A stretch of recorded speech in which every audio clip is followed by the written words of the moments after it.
আসসালামু আলাইকুম, welcome back to রেখা রান্না চ্যানেল। আজকের ভিডিওতে দেখানো হবে খুব সহজেই চটপটি রেসিপি। আর চটপটির জন্য কিন্তু রাতেই বুট ভিজিয়ে রাখা হয়েছিল, আর সেই বুট সকালবেলা ফ্রেশ করে সুন্দর করে ওয়াশ করে নিয়ে দেন এটাকে সিদ্ধ বসিয়ে দেওয়া হচ্ছে। তো এটাকে খুব ভালো করে ওয়াশ করে নিয়ে পানিতে সিদ্ধ করে নিতে হবে যতক্ষণ না অবধি এটা ভালো করে সিদ্ধ হবে। এখানে সিদ্ধ করার জন্য পানি নিয়ে নেওয়া হচ্ছে। তো এটা কিন্তু রাইস কুকারে সিদ্ধ করা হয়েছে, আপনারা চাইলে নর্মাল এমনিতে ও সিদ্ধ করে নিতে পারেন। তো এখানে সিদ্ধর সময় একটু বেকিং সোডা দিয়ে দেওয়া হলো, তাহলে সিদ্ধটা আরও ভালো হবে। তো আপনারা অল্প একটু বেকিং সোডা ইউজ করবেন। তো এই তো এখানে সিদ্ধ বসিয়ে দেওয়া হলো।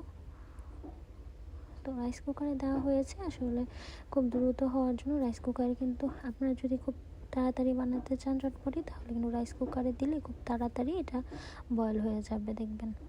আর নর্মালি চুলায় কিন্তু রান্না করলে এটা আরও বেশি সময় লাগবে। তো এই যে এটা কিন্তু ফুটে যাচ্ছে একদম, বুটগুলো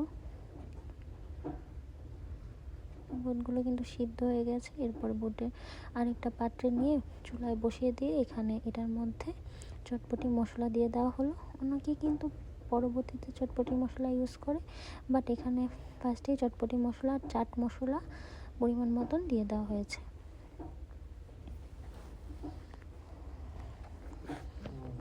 তো আপনারা এখানে কিন্তু চটপটিটা জাল হচ্ছে ভালো করে, আর এখানে টক বানিয়ে নেওয়া হয়েছে। টকের মধ্যে ধনিয়া গুঁড়া, জিরা গুঁড়া, চিলি ফ্লেক্স আর একটু চাট মশলা, চটপটি মশলা আর তেঁতুল দিয়ে টকটা বানিয়ে নেওয়া হয়েছে। আর একটু লবণ দেওয়া হয়েছে পরিমাণ মতো, সামান্য চিনি। এভাবে টকটা বানালে খেতে কিন্তু খুব বেশি মজা লাগে। তো এরপরে চটপটির জন্য হাতে বানিয়ে নেওয়া ফুচকা ভেজে নেওয়া হবে। আপনারা চাইলে কিনা ফুচকাও ইউজ করতে পারেন। আমাদের কাছে কিনা ফুচকা ছিল না, তাই বাসায় বানিয়ে ফুচকা ভেজে নেওয়া হয়েছিল। এই ফুচকাগুলো কিন্তু কিনা ফুচকার থেকেও খেতে অনেক বেশি টেস্ট লাগে। এই ফুচকাগুলো কিন্তু খুব সুন্দর করে ফুলছিল, আর এগুলো খুব মুচমুচে হয়েছিল, খেতেও খুব ভালোই লেগেছিল। তো এটা একটু অন্যরকম চটপটি রেসিপি, খেতে কিন্তু খুব বেশি টেস্ট লেগেছে। নর্মালি আমরা বাইরে যে চটপটি খাই ওগুলোও খেতে অনেক টেস্ট, কিন্তু এটা খুবই হেলদি ওয়েতে এবং খুব বেশি মজা লেগেছে। তাই আপনারা খুব সহজেইভাবে বাসায় ট্রাই করতে পারেন। আর চটপটিতে কিন্তু খুব বেশি কিছু দেওয়া হয়নি, জাস্ট চটপটি মশলা, চাট মশলা ইউজ করা হয়েছে। আর টকেও আপনাদেরকে বলে দিয়েছি কী কী লেগেছে।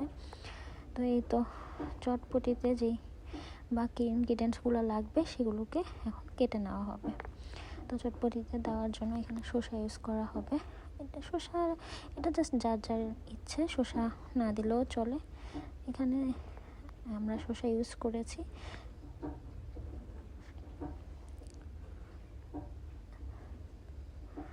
তো শসাটাকে সুন্দর করে স্লাইস করে কেটে নেওয়া হবে।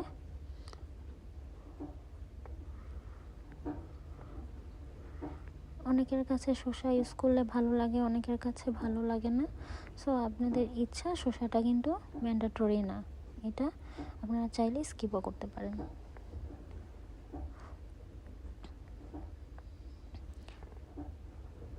আর আপনারা যদি এই ফুচকা রেসিপিটা দেখতে চান অবশ্যই কমেন্ট করে জানাবেন, তাহলে আপনাদের সাথে ফুচকার রেসিপিটাও শেয়ার করা হবে, যে খুব সহজেই কীভাবে ফুচকাটা বাসায় তৈরি করা যায়, আর এটা খেতেও কতটা বেশি টেস্ট লাগে। এই তো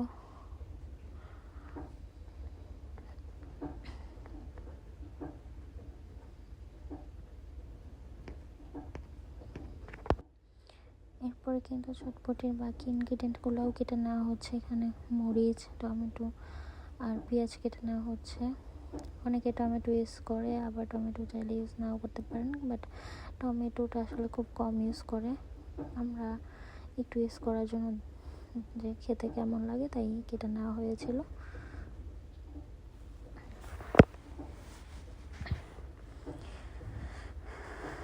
তো পেঁয়াজগুলোকে এখানে চিকন চিকন করে ফালি করে নেওয়া হচ্ছে।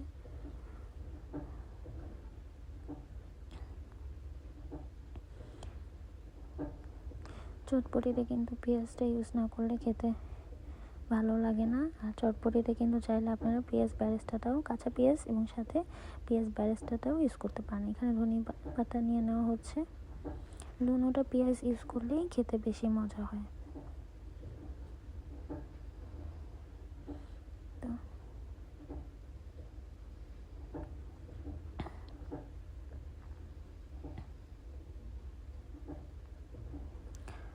এখানে আবার স্যালাডগুলোকে একটু কুচি কুচি করে কেটে নেওয়া হচ্ছে।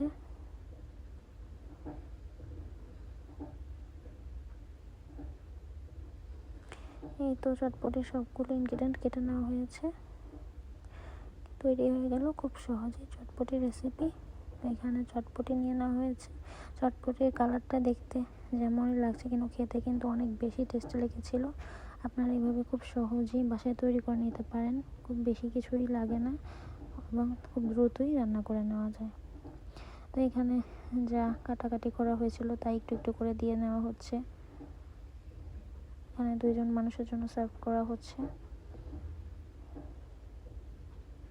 এই যে এখানে কিন্তু পেঁয়াজ বেরেস্তাও ইউজ করা হচ্ছে। আর এই যে দেখুন কি মুচমুচে ফুচকাটা কি সুন্দর করে ভেঙে গেছে।